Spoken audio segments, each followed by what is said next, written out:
There's something about sitting around a campfire and watching the flickering and dancing flames that causes my mind to drift away and usually puts me in a reflective mood. Being near water also causes me to feel this way.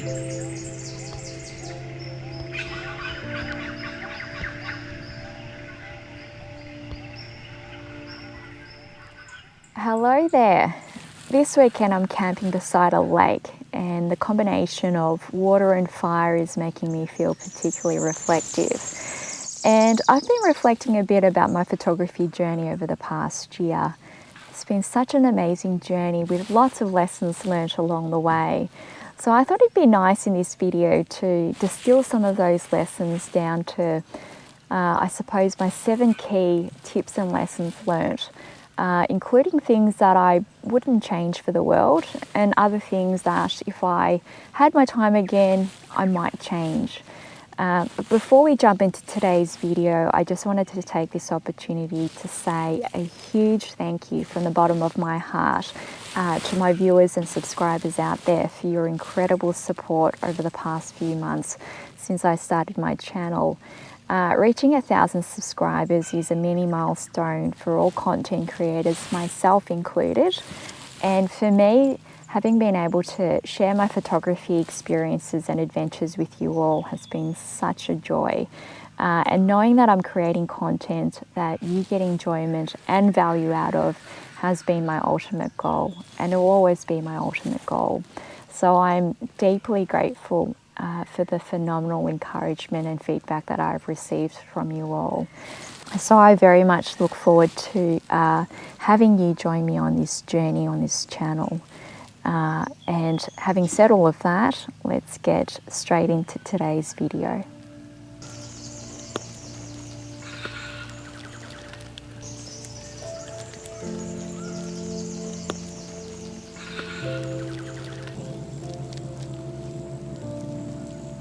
I took up photography during the height of the pandemic in July last year. I did it for a number of reasons, but the main reason from which all my other reasons spawned was the loss of my beloved girl, Scout. She was my little girl in a dog suit. The pain and grief of losing her made me realise a lot of things, including how much I needed to just slow down in life and spend what little valuable time I have with those I love and doing things that actually bring me joy. Over the past year, landscape photography has given me that and so much more. Reflecting helps us to grow, and hopefully by sharing my lessons learned and tips, it will help me and you to grow as photographers. So my first top tip is to never stop experimenting and exploring. I think regardless of where you are in your photography journey, whether you've just started or you've been doing it for a while, you should never stop experimenting and exploring. And I think it's particularly important for beginners to keep exploring before you get biased in your views or stuck in your ways, and then it becomes a little bit hard to change. And I think you don't know what you like or don't like until you really give something a shot. Now for me, perhaps it was because I was stuck living in the world's most locked down city for about the first 3 months of picking up photography. But I was just snapping absolutely everything, from birds and insects and flowers in my backyard to ollie and even water droplets. If it didn't move, I definitely snapped it. And if it moved, I also snapped it. It was just a great opportunity for me to figure out exactly what worked and what didn't work and what I enjoyed and didn't enjoy. Speaking about experimenting, these parrots and rosellas were adorable, and the campground was teeming with such a diverse range of birds.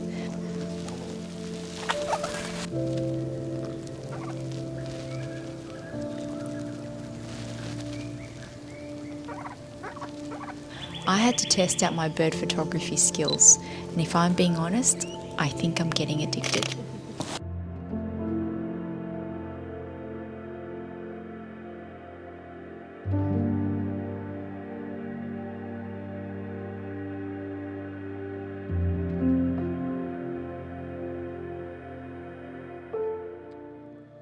Shoot without a tripod. In my opinion, having no tripod is the best way to begin because it gives you flexibility and the freedom to explore without the physical and psychological limitations of being anchored in one spot. Once you're set up on your tripod, I find it too easy to find an excuse not to move around, even if your composition isn't working. Continuing my theme of experimenting and exploring, it was a clear night and new moon. Conditions were great for a few astro shots. The Milky Way core here was still too high in the night sky at the time, but it was nice to capture a snippet of it.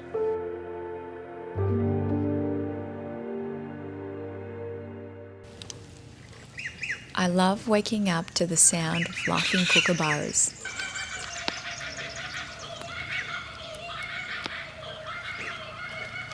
And made it my mission to take a photo of one of these guys before my camping trip was over.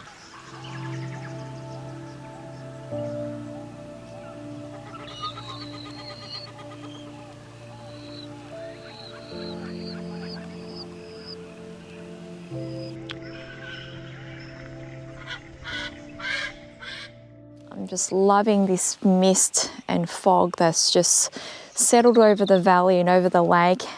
You can see there's just a low layer that's just floating through and it's creating a bit of atmosphere here.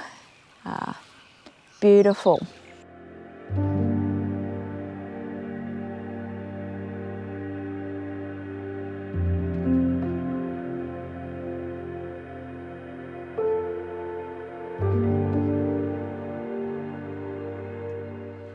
So my third tip is to shoot in auto or semi-auto, such as aperture priority, with a view to progressing to manual in time. Now, in your early days, there's lots of things to learn and absorb, and so not worrying about, your exposure triangle and getting everything right is one less headache to worry about. And if you're shooting in semi-auto, such as aperture priority, then at least focusing on just one exposure, one element in the exposure triangle allows you to learn how that element works and how it interacts if you make changes to it with the other elements and how it changes your overall image, the exposure in your overall image. But eventually I think it's good to progress to manual. It gives you full control of your settings, and I understand each to their own. Some people may never want to progress to manual, and that's perfectly fine. I just prefer to have complete control of my settings. So my fourth tip is closely related to my third, and that's to shoot in JPEG with the view of eventually progressing to RAW and editing your RAW files in post-processing. Now, in your early days, I think your time is much better spent learning all the important things of what makes a good image. So we've touched on these: composition, lighting, exposure. And I think it's important to try and learn your camera settings and get all of that right in camera initially. Being able to shoot in RAW, I think, opens up a world of possibilities in terms of your editing possibilities. Now, I understand editing in post can be quite time consuming and tedious for some people, and it's not for everybody.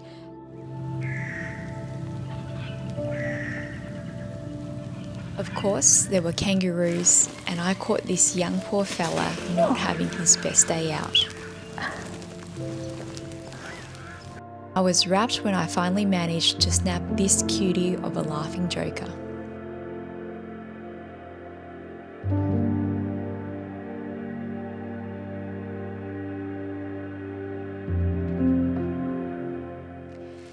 My lesson number 5, don't get gas. And I don't mean the bodily functions type, I mean gear acquisition syndrome. What a lovely day for some landscape photography.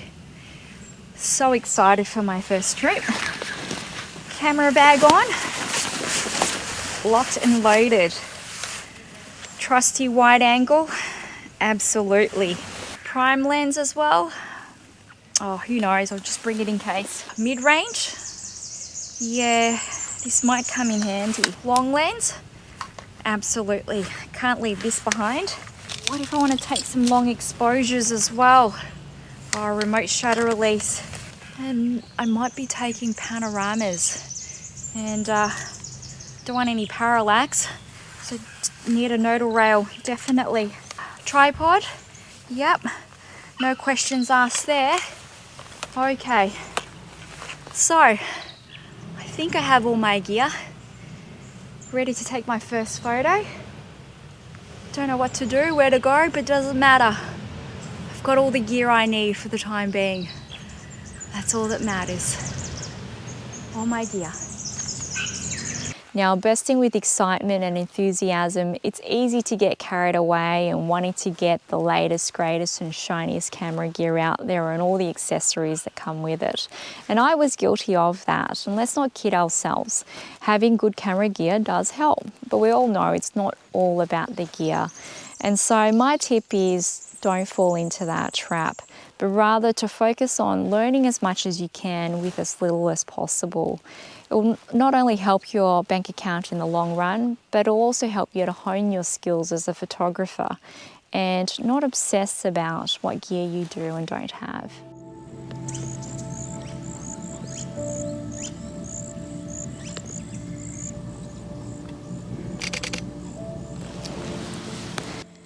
Buy right and buy once. There were times when I thought I was saving myself a lot of money by buying something that was cheaper and ended up wasting more money than I think I otherwise would have. Now, most often, but not always, you get what you pay for. So my tip is do your research and do it well. If you're looking at a particular item of camera gear and there's not much of a price difference between, say, a lower grade item and a slightly higher grade item, ask yourself the question why. Most often the answer is value for money. And these days I find myself also very much forward-looking in my purchases. Now, a certain item of camera gear might be suitable for my needs today, but my question is, going forward, say, to the next 6 months or 12 months or even 18 months, as my skills as a photographer evolve and my preferences change, will that item be able to keep up with me and meet my needs at that point in time? And last but definitely not least, I really do hope that you enjoy your photography experience out there. Savor the moment and enjoy the process of having one of these in your hands and capturing those moments that really matter to you. And I think regardless of where you are in your photography journey, always go back to basics of why you got into photography in the first place. And think about what it means to you. So I really hope that you do stop to smell the roses and take a photo or two while you're at it. See you later.